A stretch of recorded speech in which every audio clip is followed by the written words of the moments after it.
Nine, 8, 7, 6, 5, 4. Command engine start.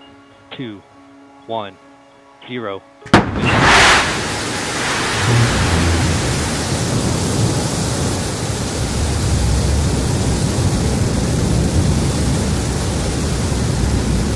And liftoff from West Texas. Mission Control has confirmed New Shepard has cleared the tower on her way to space from the West Texas desert, carrying lunar lander technology, as well as New Shepard's first ever art installation. You can see on your screen we're gaining speed as New Shepard lifts off towards space.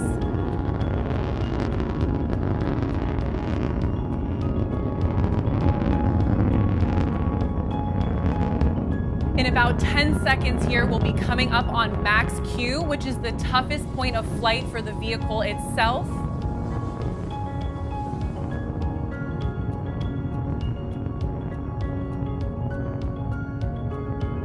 Look at her go. And we have successfully punched through max Q, where the aerodynamic stresses on the vehicle were at the maximum.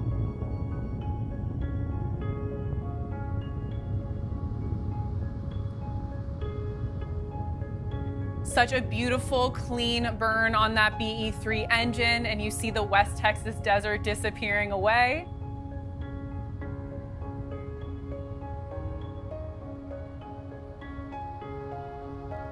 As you can see on your screen, that altitude monitor and that velocity are on the bottom.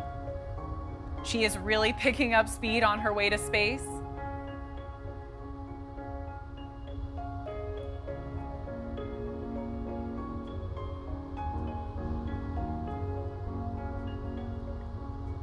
Keep an eye out shortly for that main engine cutoff, where we'll cut off that BE-3 engine. New Shepard is now coasting at over 1,700 miles per hour.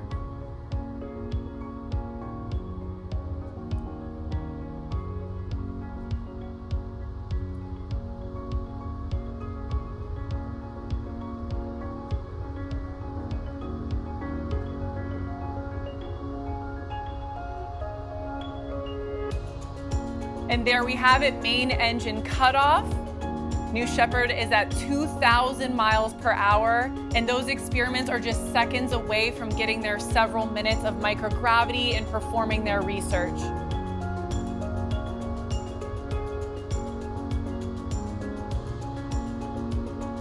There is that 0G indicator on the screen.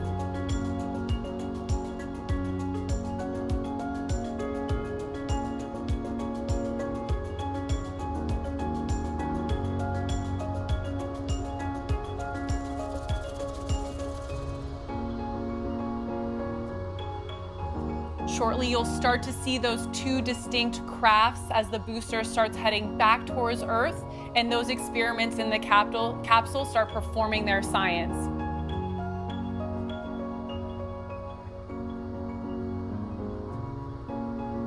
At this point in flight, if there were humans flying in that capsule, they'd be getting up out of their seats, floating around. I know I can't wait for that, and Kaya definitely can't wait for that.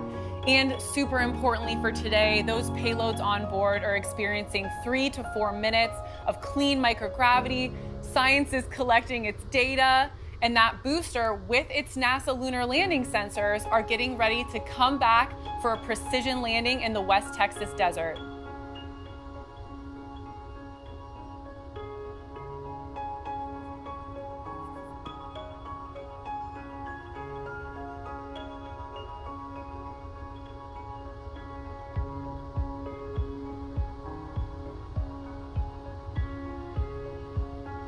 Well, we just received confirmation of apogee for the crew capsule.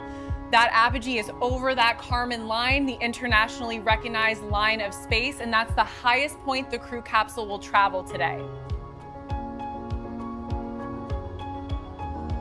You can now see that booster is headed back from space for the 8th time, and those lunar landing sensors are really going to work at this point as the booster makes its way back to the pad for a precise landing in West Texas.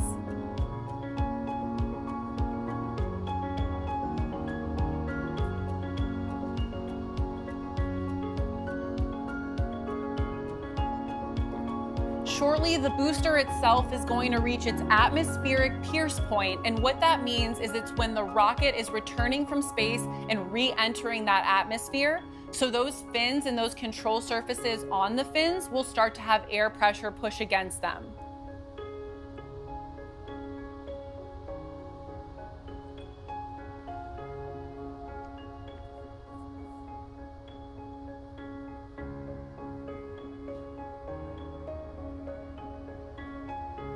Those wedge and ring fins are really going to work here, really important parts of the New Shepard design as that booster makes its way back to the landing pad, which is just 2 miles north of where that vehicle took off. You can see those 2 beautiful distinct crafts in the middle of your screen.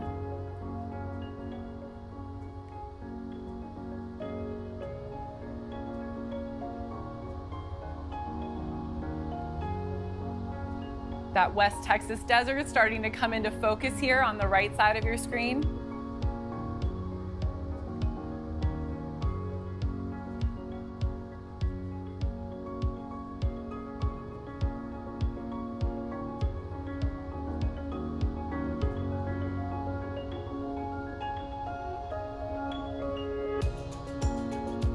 Those drag brakes will be deploying shortly. As we discussed, the booster will be reaching its maximum re-entry velocity soon, which is just under Mach 4.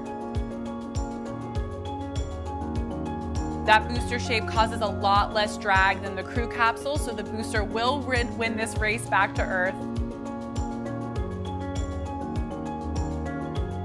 There go those drag brakes. This is a critical step in slowing the booster down on its approach. You see this velocity decreasing quite rapidly on the left side of your screen. Those in West Texas are now hearing that sonic boom. New Shepard is on approach. That VE3 engine relight confirmed. Landing gear deployed. That beautiful hover.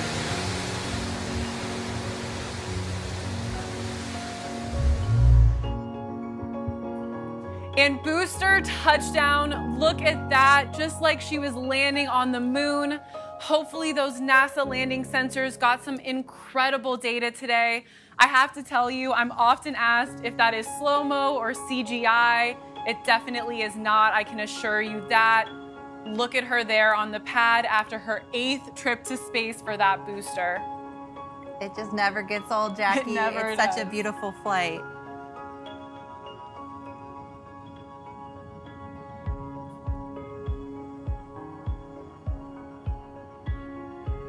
We have reacquired the crew capsule there in the middle of your screen. Shortly, those initial drogue parachutes will deploy, which slow down the capsule on its return. So excited to see those experiments in there on their way back. There go the drogues. That capsule speed will slow, and the main parachutes will follow shortly here.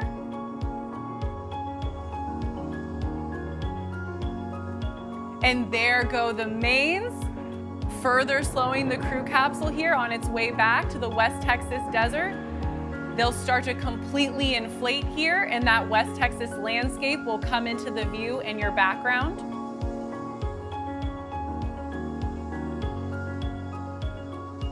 You can see how substantially that velocity of the capsule has slowed at this point.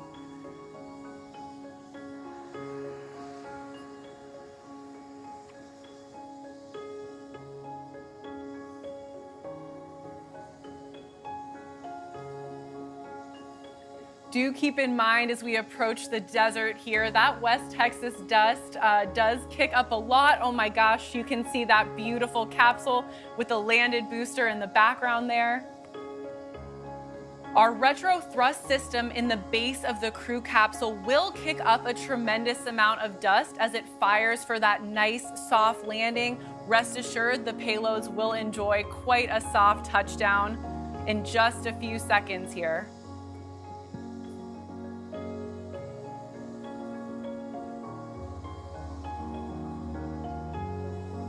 That shot is incredible.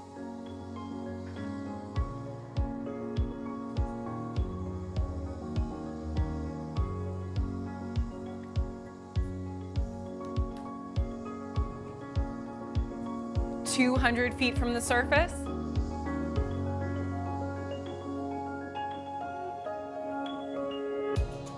And touchdown of the crew capsule.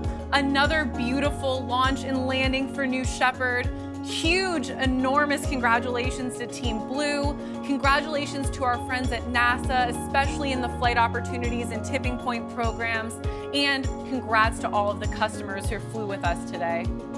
Just another beautiful flight. I cannot wait to see our next crew flight as well, coming up really soon. So everything looks to have gone so well. Let's take a look at some of the unofficial stats.